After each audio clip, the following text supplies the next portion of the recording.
Headphone নিতে ভাইয়ার রুমের দরজা খোলা মাত্রই দুটি নগ্ন দেহ অন্তরঙ্গ অবস্থায় দেখতে পেলাম। সে আর কেউ নয়, আমার বড় ভাই ও মামাতো বোন জান্নাত, যাকে আমি 2 বছর ধরে ভালোবাসি।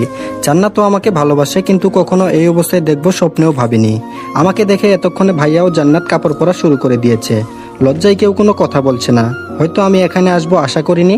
আমি বললাম, ছি ভাইয়া ছি, তোমাকে আমার ভাইয়া বলতে ঘৃণা হচ্ছে। তুমি কি করে এটা করতে পারলে? লজ্জা করলো না? ভাবি থাকা সত্ত্বেও এমনটা করলে?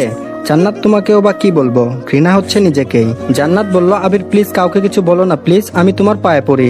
আমি বললাম, ছি, তোমার নোংরা মুখে আমার নাম কখনো উচ্চারণ করবে না। কাঁদতে কাঁদতে চলে এলাম আমার রুমে, নিজের চোখকে যেন বিশ্বাস করতে পারছি না। জান্নাত কেন এমন করলো? আমি ওর সাথে শারীরিক সম্পর্ক করতে চাইলাম না বলে আমার ভাইয়ের সাথে এমনটা করবে? সারা রাত কেঁদেই কাটিয়ে দিলাম। বাসার কাউকেই বা এই কথা বলবো কি করে? ভাবির সংসারটা ভেঙে যাবে। ভাবি তো এখন বাপের বাড়িতে। সব ভেবে ডিসিশন নিলাম বাসা থেকে দূরে কোথাও চলে যাব। তাই জমানো মাটির ব্যাংকটা ভাঙলাম। 1336 টাকা ছিল। ব্যাগে কিছু কাপড় ও জমানো টাকা নিয়ে বাহিরে বের হতেই আম্মু বলল, আবির সকালবেলা কোথায় যাচ্ছিস বাবা? আমি বললাম, মা আমি দূরে কোথাও চলে যাচ্ছি, হয়তো আর ফিরবো না। জান্নাত বলল, কই যাবে তুমি আমাকে ছেড়ে? বিয়ে করার ভয়ে পালাচ্ছ? আমি বললাম, তোর মতো নোংরা মেয়েকে বিয়ে করবো আমি? কি করে ভাবলি তুই? জান্নাত বলল, আমার সাথে রাত কাটানোর আগে মনে ছিল না? কথাটা শুনেই আম্মু আমার গালে সজোরে একটা থাপ্পড় লাগিয়ে দিল। তোকে আমার ছেলে ভাবতেই ঘৃণা হচ্ছে। এদিকে ভাই এসে আমাকে ইচ্ছামতো লাঠি দিয়ে পিটাচ্ছে। ব্যথায় আমি চিৎকার করতে লাগলাম। এ সময় ভাবি ওদের বাসা থেকে চলে আসছে। আমায় এমন মারতে দেখে এগিয়ে আসলো ভাইয়াকে আটকাতে। চোখ দিয়ে অঝরে বর্ষা নামছে। নিজের ভাই আর তার অপরাধ ঢাকতে আমাকে এভাবে মারছে। আমাকে নিয়ে গিয়ে একটা রুমে আটকে রাখা হলো। নিজের গর্ভধারিণী মাও আমাকে চিনতে পারলো না। 1 বছর আগে ভাইয়া অ্যাক্সিডেন্ট করে যখন মৃত্যুর সাথে পাঞ্জা লড়ছিল, তখন তো আমি আমার 2 ব্যাগ রক্ত দিয়ে বাঁচিয়েছিলাম। সে কি করে পারলো আমার শরীর থেকে রক্ত ঝরাতে? এসব ভেবে 2 চোখ যেন অশ্রু বাধা মানছে না। জান্নাতের সাথে আমার প্রেম আছে বাসার সবাই জানে। কিছুক্ষণ পর আম্মু এসে পাঞ্জাবি পায়জামা দিয়ে বলল, তোর সাথে জান্নাতের বিয়ে, রেডি হয়ে নে, আর বিয়ে না করলে আমার মরা মুখ দেখবি। আমি মাকে কিভাবে বলি যে জান্নাতকে ভালোবেসে 2 বছরে আমি স্পর্শও করলাম না, সে কি করে ভাইয়ার বিছানায় গেল? অবশেষে সিদ্ধান্ত নিলাম মায়ের কথা রাখতে বিয়ে করব, কিন্তু বাসা থেকে চলে যাব যাতে জান্নাতের মুখ না দেখতে হয়। একটু পর ভাবি আমাকে জানালা দিয়ে দেখে চোখের পানি ফেলে চলে গেল। হয়তো তার মনে অনেক প্রশ্ন, কেন আমি এমন করলাম। এদিকে ভাবির মাথাটায় একটা জিনিস ঢুকছে না, আবির তো জান্নাতকে ভালোবাসে, তাহলে কি এমন হলো যে বিয়ে করতে চাচ্ছে না? বিকালে কাজে আসলো, আবির ও জান্নাতের বিয়ে পড়ানো হলো। বিয়ে বাড়ি ঠিকই, কিন্তু কারো মনে কোনো আনন্দ নেই। সবার মন খারাপ, শুধু আমার বড় ভাই আকাশ ও জান্নাত ছাড়া। পায়ে ও হাতে প্রচন্ড ব্যথা করতেছে, তবুও কষ্ট করে একটা চিঠি লিখলাম। প্রিয় মা, মা গো, আমি তোমার কথা রেখেছি। মা, আমি জান্নাতকে বিয়ে করেছি। জানিস মা, তোর যে মরা মুখ আমার সহ্য হবে না। জানিস মা, আমি তোকে অনেক ভালোবাসি। আমার বাবা অনেক আগেই পরপারে চলে গেছে। জানি না সে থাকলে হয়তো আরো অনেক মারতো, কিন্তু তুমি তো আমাকে মারোনি মা। আমি জানি মা, তুমি আমাকে অনেক ভালোবাসো, অনেক কষ্ট পাইছো জানি, কিন্তু আমি কষ্ট দিতে চাইনি। হয়তো একদিন আজকের থেকে অনেক বেশি কষ্ট পাবে, যেদিন আমার চলে যাওয়ার কারণটা জানবে। একটা জিনিস ভেবে খুব কষ্ট পাইছি মা, তুমি আমাকেও বুঝলে না। আমি অনেক দূরে চলে গেলাম। মা, নিজের খেয়াল রাখবা। ইতি তোমার কলিজার টুকরা। বাসার দেওয়াল টপকে বাহিরে আসলাম। চলছি দূর অজানাই। সামনে রেল স্টেশন। ট্রেন আসার আওয়াজ পেয়ে স্টেশনে এসে ট্রেনে উঠে পড়ি। জানি না কোথায় যাব। একটা সিটে বসতেই পায়ে কি যেন লাগলো, তাকিয়ে দেখি একটা লাগেজ। কিন্তু লাগেজটা কার? এই সিটে তো কেউ ছিল না। জানালা দিয়ে সবুজ প্রকৃতি দেখছি। পরের স্টেশন আসতে পাশের সিটে সবাই নেমে গেল, কিন্তু কেউ লাগেজটা নিল না। মনে হয় কেউ ছেড়ে গেছে। লাগেজটা খুলতেই অবাক হয়ে যায়। লাগেজটার টাকা দিয়ে ভর্তি, কিন্তু এগুলো কার টাকা? দেখি তো লাগেজে কোনো কার্ড বা ঠিকানা আছে কিনা। কাগজটাতে লেখা ছিল, হ্যাঁ তোমাকেই বলছি, সন্ত্রাসীরা আমার পিছু নিয়েছে। জানি হয়তো আমাকে মেরেও ফেলবে। প্লিজ টাকাগুলো আমার বাসায় পৌঁছে দিও, নয়তো আমার পরিবার রাস্তায় বসবে। ঠিকানা 1206/2 তেজগাঁও, ঢাকা।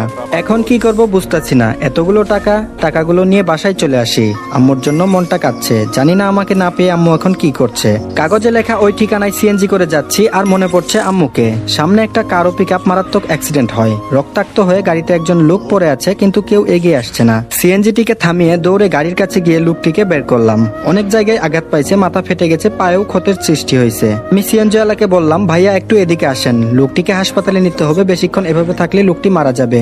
সিএনজিওয়ালা বলল, ভাই ছাড়ুন তো এসব, আমার আবার আপনাকে নামিয়ে অন্য প্যাসেঞ্জার নিতে হবে। এসব পুলিশ দেখবে, আপনি গাড়িতে উঠুন। আমি বললাম, আপনাকে ডাবল ভাড়া দিব, লোকটিকে নিয়ে আগে হাসপাতালে চলুন। এদিকে লোকটির অবস্থা আরো খারাপ হতে লাগলো। তাড়াতাড়ি সামনের একটা হাসপাতালে নিয়ে আসলাম। ডাক্তার লোকটিকে কেবিনে নিয়ে বলল, পার্সেন্টের অবস্থা খুবই খারাপ, এমার্জেন্সি অপারেশন করতে হবে। আপনি ওনার কি হন? আমি বললাম, ছেলে। ডাক্তার বলল এখনই ক্যাশ কাউন্টারে 5 লাখ টাকা জমা দিন, আমরা অপারেশন শুরু করে দিচ্ছি, নয়তো ওনাকে বাঁচানো সম্ভব হবে না। আমি বললাম ওকে ডাক্তার, আমি টাকা জমা দিচ্ছি, আপনি অপারেশন শুরু করে দেন। কি করব ভাবছি, আমার কাছে তো আরো 500 টাকাও নাই, এই টাকাগুলো তো আমার না, সবার আগে জীবন বাঁচানো ফরজ, তাই আর কিছু না ভেবে টাকা জমা দিলাম। লোকটিকে অপারেশন থিয়েটারে নিয়ে গেলেন। একটু পর নার্স এসে একটা ফোন হাতে ধরিয়ে দিল। নার্স বলল এই ফোনটা পেশেন্টের কাছে ছিল, জরুরি 2 ব্যাগ ও নেগেটিভ রক্তের ব্যবস্থা করুন। আমি বললাম আমি রক্ত দিব, আমার রক্তের গ্রুপ ও নেগেটিভ। নার্স বলল আপনি তো 1 ব্যাগ দিতে পারবেন, আর 1 ব্যাগ? আমি বললাম ডাক্তার আমার শরীর থেকে 2 ব্যাগ নিন, তাছাড়া আমি এখন রক্ত কই পাবো, আমার শরীর থেকে নিন প্লিজ। ডাক্তার বলল না না, তা কি করে হয়। আমি অনেক রিকোয়েস্ট করার পর নিল। কিছুক্ষণ পর রিংটোন বেজে উঠলো। লোকটির ফোনে ফোন দিয়েছে, রিসিভ করে সালাম দিলাম। ওপাশ থেকে একটা মেয়ে বলল কে আপনি, আমার আব্বুর ফোন আপনার কাছে কেন?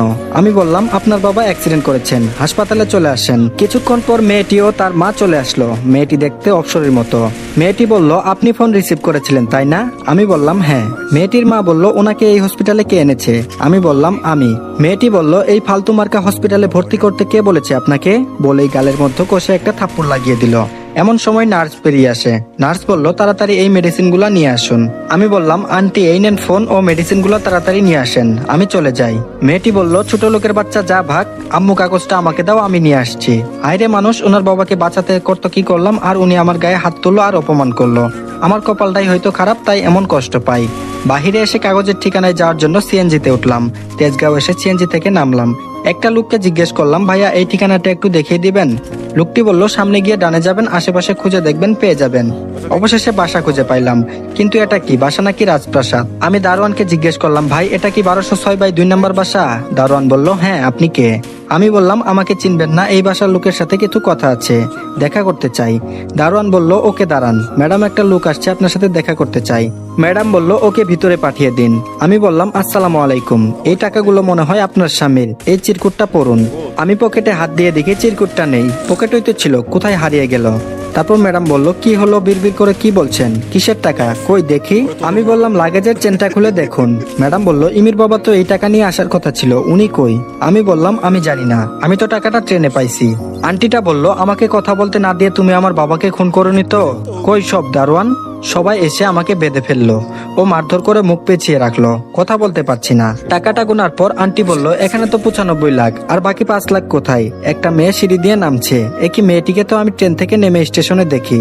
মেয়েটি বলল এই কুত্তার বাচ্চা বল আমার বাবা কই, আটকে রেখেছিস কোথায়? আম্মু পুলিশকে ফোন দাও। একটু পর পুলিশ এসে নিয়ে গেল আমাকে, রিমান্ডে নেওয়া হয়েছে, তাই ইচ্ছে মতো 3rd ডিগ্রি দিয়েছে। পুলিশ বলল এই কুত্তা কথা বল, আমান সাহেবকে কই রাখছিস, আর 5 লাখ টাকা বের কর। এদিকে ডাক্তার বলল পেশেন্ট আউট অফ ডেঞ্জার, আপনার ছেলে ঠিক সময় মতো না নিয়ে আসলে হয়তো পেশেন্ট সারা জীবনের জন্য পঙ্গু হয়ে যেতেন। মহিলাটি বলল কি, আমার ছেলে মানে? আমার তো কোনো ছেলে নেই। ডাক্তার বলল তাহলে উনি কে, যে আপনার স্বামীকে হসপিটালে নিয়ে এসেছিল? মহিলাটি বলল চিনি না। ডাক্তার বলল ও এই জন্য বুঝি আপনার মেয়ে ছেলেটিকে থাপ্পড় মারলো? গুড, তো আপনারা বড় লোক, পোশাক আশাকে বলে দিচ্ছে, কিন্তু আপনারা ছোট লোক বলতেও ঘৃণা হচ্ছে। ডাক্তারের কথা শুনে মা ও মেয়ে অবাক হয়ে গেছে। ডাক্তার বলল আপনি কি জানেন ছেলেটি চিকিৎসার জন্য 5 লাখ টাকা জমা দিয়েছে, টাকাটা জমা না দিলে হয়তো এখন পর্যন্ত আপনার স্বামী বেঁচে থাকতো না। মা ও মেয়ে আবার নিশ্চুপ। তারপর বলল নিজের শরীর থেকে 2 ব্যাগ রক্ত দিয়েছে, যা হয়তো আপনার নিজের ছেলে হলেও করতো কিনা সন্দেহ। এখন রোগীর কাছে যাওয়া যাবে না বলেই ডাক্তার ও নার্স চলে যায়। এদিকে মেয়েটি অনেক কষ্ট পায় ও তার আম্মু সহ কান্না শুরু করে দেয়। মেয়েটি বলল আম্মু এটা আমি কি করলাম? কাঁদতে কাঁদতে বলতেছে লাকি এই কাজের জন্য আল্লাহ আমায় ক্ষমা করবেন না। লাকির মা বলল কাঁদিস না মা, যদি কখনো দেখা হয় তাহলে ক্ষমা চেয়ে নিস। তবুও লাকি তার অন্যায় বুঝতে পেরে চোখের পানি ঝরাচ্ছে। অন্যদিকে আবিরকে পুলিশ অনেক মারে, এদিকে সে কাগজটাও হারিয়ে ফেলেছে। আবিরকে এত মারার পরও আবির ব্যথায় চিৎকার করতেছে না। এই ব্যথা তো ক্ষণিকের, তার চেয়েও আবিরের মনে অনেক বেশি ব্যথা। অন্যদিকে আমান সাহেব বাসায় ফিরে আসে আর জানতে পারে কেউ একজন টাকা নিয়ে আসে, আর 5 লাখ টাকা কম থাকলেও তাকে তারা পুলিশে দিয়ে দেয়। আমান সাহেব খুব ভালো মানুষ, তিনি বললেন এমনও তো হতে পারে ছেলেটি বিপদে পড়ে 5 লাখ টাকা কোথাও নষ্ট করেছে, তার যদি টাকার লোভী থাকতো তাহলে তো এতগুলো টাকা আর ফিরাই দিত না। যাই হোক ছেলেটিকে পুলিশের হাত থেকে ছাড়িয়ে আনি। আমান সাহেব থানায় গিয়ে আবিরকে ছাড়িয়ে নেয়। তারপর বলল বাবা তোমার নাম কি? আবির বলল আমার নাম আবির। আমান সাহেব বলল আমার জন্য তোমার কি অবস্থা করেছে পুলিশ, বাবা আমাকে মাফ করে দিও। আবির বলল না আঙ্কেল, আপনি কেন মাপ চাচ্ছেন? আমি আপনার 5 লাখ টাকা দিয়ে একটা অ্যাক্সিডেন্ট হওয়া ব্যক্তিকে চিকিৎসা করিয়েছি, চিন্তা করবেন না আঙ্কেল, আমি আপনার টাকা শোধ করে দেব। আমান সাহেব বললেন না বাবা লাগবে না, আর তুমি তো টাকাটা নিয়ে একজনকে সাহায্য করেছো। আমি বললাম না কাকা, আমি কারো কাছে ঋণী থাকতে চাই না, আমার চাকরি হয়ে গেলে আপনার টাকা পরিশোধ করে দিব। আমান সাহেব বলল তো কিসের চাকরি করবা? আবির বলল দেখি কি করা যায়। আর আমি সবেমাত্র ইন্টার পরীক্ষা দিয়েছি, এখনো রেজাল্ট হয়নি, তবে আমি কার চালাতে পারি। আমান সাহেব বলল, ও তাহলে আমার বাসার ড্রাইভার হয়ে যাও, মাসিক 25,000 টাকা করে বেতন পাবা। আবির বলল, ধন্যবাদ কাকা, আপনি আমাকে অনেক উপকার করলেন। কাকা আমাকে ওনার বাসায় নিয়ে গেলেন। আমান সাহেবের মেয়ে বললেন, বাপি তুমি ওই চোরটাকে বাসায় নিয়ে আসলে কেন? আমান সাহেব বলল, না মামুনি, আবির চোর নয়, ও একটা লোককে বাঁচাতে টাকাটা ডক্টরকে দিয়েছে। তারপর আনান সাহেবের মেয়ে অনন্যা বলল, ছোট লোকটা বানিয়ে বলল, আর বিশ্বাস করলে বাপি? আনান সাহেব বলল, না রে মা, বাবা তুমি ওই রুমে যাও, এখন থেকে ওখানে থাকবে। অনন্যা বলল, বাপি? অনন্যা রাগ করে চলে যায়, আর মনে মনে ভাবে আমাদের বাসায় থাকবে মনু, বুঝাবো মজা কাকে বলে। এদিকে আবির গিয়ে নিজের রুমটা গুছিয়ে নেয়, আর বিছানায় শুয়ে শুয়ে বাসার সবার কথা ভাবতে থাকে। কোনো এক সময় ঘুমিয়ে পড়ে। মাঝরাতে তার শরীরে প্রচন্ড জ্বর আসে। আবির কাঁপতে কাঁপতে ফ্লোরে পড়ে যায়। পরের দিন সকালে কাজের লোক নাস্তা দিতে এসে দেখে আবির ফ্লোরে পড়ে গুঙাচ্ছে। কাজের লোকটি আনান সাহেবের কাছে গিয়ে বলল, সাহেব ছেলেটা ফ্লোরে পড়ে গুঙাচ্ছে, মনে হয় অসুস্থ হয়ে গেছে। আঙ্কেল এসে তাড়াতাড়ি করে আবিরকে হাসপাতালে ভর্তি করে। কিছুক্ষণ পর ডাক্তার বলে, ওনার শরীরে তো অনেক ক্ষত হয়েছে, তাই ব্যথায় শরীরে জ্বর আসে, কিছুদিন রেস্ট ও ওষুধ ঠিকভাবে খেলে সুস্থ হয়ে যাবে। আপনারা চাইলে কালকেই বাসায় নিয়ে যেতে পারবেন। পরের দিন আমায় বাসায় নিয়ে আসলেন। বাসার ভিতরে যেতেই লক্ষ্য করলাম সেদিনের ওই মেয়েটি, যার বাবাকে মেডিকেলে ভর্তি করেছি। আমাকে দেখে দৌড়ে আসে লাকি।